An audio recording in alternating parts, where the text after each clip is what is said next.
छोटा राजन थे कौन? छोटा राजन अंडरवर्ल्ड का डॉन है। उसने अपना अंडरवर्ल्ड की इलीगल एक्टिविटीज डी कंपनी के साथ जुड़ के की 90s में, 80s में, लेट 80s। वो मुंबई से थे? वो मुंबई से थे। तिलक नगर एक मुंबई का सबब है, वहाँ से है वो। और एक दो इंसिडेंट में होने के उसने किए होंगे, और वो भी दुबई चला गया 80s में, और वो दाऊद के टच में आया और वो भी दाऊद के गैंग में शामिल हो गया 80s में। फिर 92 ब्लास्ट जो हुआ, जो दाऊद इब्राहिम के कहने पे किया गया,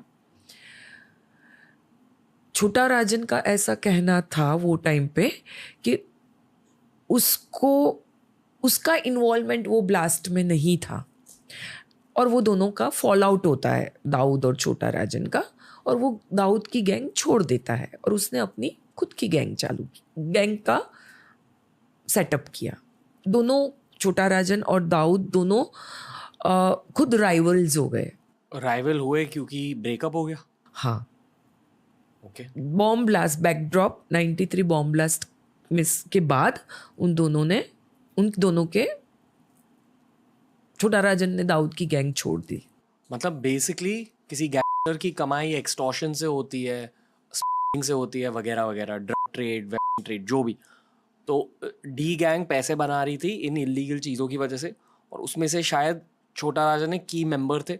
जब एक की मेंबर छोड़ के जाते हैं, शायद और लोग भी उनके साथ छोड़ के जाते हैं, तो डी गैंग की पावर हल्के से कम हो जाती है, और जो पैसे बन रहे थे वो भी डिवाइड हो जाते हैं दो गैंग में। शायद इसलिए नई राइवलरी फॉर्म होती है दोनों के बीच। यस, आप सही बात बोल रहे हो। और वो राइवलरी ने मुंबई के अंडरवर्ल्ड का नक्शा ही बदल दिया। दोनों एक दूसरे के लिए गैंग मेंबर के पीछे पड़ गए, शूट आउट होने लगे, और फिर एक लॉ एंड ऑर्डर को मतलब बरकरार रखने के लिए फिर एनकाउंटर्स होने लगे। पुलिस आपस में राइवलरी की वजह से दोनों गैंग में झगड़े होने लगे। झगड़े इन द सेंस, मारा मतलब शूट आउट ही होते थे।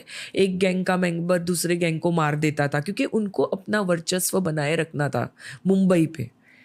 पूरा खेल तो मुंबई का ही था ना, मुंबई को कब्जे में करना। दो मूवीज बनाई गई थी, शूट आउट एट वडाला जिसमें मान्या सुरवे को दिखाया गया था, और शूट आउट एट लोखंड वाला जिसमें माया डोलस को दिखाया गया था। ये दोनों लोग भी इन्वॉल्व है ये छोटा राजन दाऊद के सिचुएशन में? हाँ, देर शूटर्स, हेंचमैन, यस। शूटर्स बोलो, हेंचमैन बोलो, गैंग मेंबर बोलो। और वो टाइम था जो ये लोग बहुत गैंग में आगे बढ़ गए थे। कौन किसके साइड पे था? Both of them were from Dawood gang. ये मान्या सुरवे और माया डोलस? मान्या सुरवे का थोड़ा कंफ्यूजन है मुझे, बट माया डोगल्स तो वही था।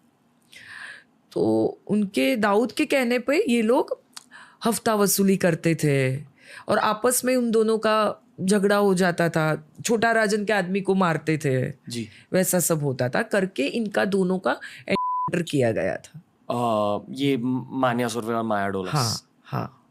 ओके। छोटा राजन के करियर में आगे क्या हुआ 90s के बॉम्ब ब्लास्ट के बाद? 19 के बॉम्ब ब्लास्ट के बाद उसने अपनी खुद की गैंग बना ली जी, और वो दुबई से निकल गया।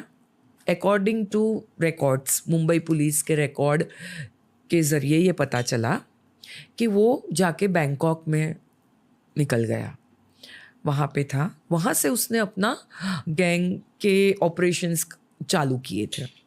वहाँ पे उस पे भी हमला हुआ बैंकॉक में। हाँ, डी गैंग का। हाँ, छोटा शकील ने करवाया क्योंकि देवी के वो लोग तो बहुत ही दुश्मन बन गए ना एक दूसरे के। जी, पूरा 90s बॉम्बे पे, 90s या अराउंड 10 years उन लोगों ने एक दूसरे के खून के प्यासे थे। तो मौका मिला और उस पे शूट आउट होता है बैंकॉक में। मरते मरते बचता है वो। फिर तो उसको और वो हो गया, वो शकील को उसने डिसाइड किया कि अभी तो इसको भी मैं नहीं छोड़ूंगा। वापिस उनका वही चला, दुश्मनी ही चलती रही। बच तो गया, बट उसने अपना ही गैंग की एक्टिविटीज़ तो उसकी चालू ही थी. He became more active. और एक इन लोग की खासियत होती है फियर फैक्टर. अगर आप बिकॉज मैंने लॉ किया है, क्रिमिनल साइकोलॉजी मैंने पढ़ा है अच्छे से, ये लोग आपके फियर पे खेलते हैं. डर, जितना आप डरते हो, और उनका यही एम होता है कि सामने वाला हमसे डरे. और अगर सामने वाला नहीं डरे तो फिर उड़ा देते हैं. बेसिकली डरना चाहिए. नेगेटिव पब्लिक, वो टाइम वैसा था कि लोग डरते थे, इसीलिए तो पैसा देते थे ना. जान किसको नहीं प्यारी होती है. प्रोटेक्शन क्या है? प्रोटेक्शन मनी इसी को बोलते हैं ना. एंड उनको अच्छा लगता था गैंगस्टर्स को. हम लोग ये सोचेंगे भाई अपने को नेगेटिव पब्लिसिटी नहीं चाहिए. उन लोग को नेगेटिव पब्लिसिटी में ही पॉजिटिव होता था उनके लिए. तो अगर आएगा न्यूज़पेपर में कि दाऊद ने XYZ को धमकी दी, तो दूसरे ABC भी डर जाएंगे ना कि वाह, दाऊद तो अपने को भी धमकी दे सकता है. सो ये फियर साइकोलॉजी से खेलते थे.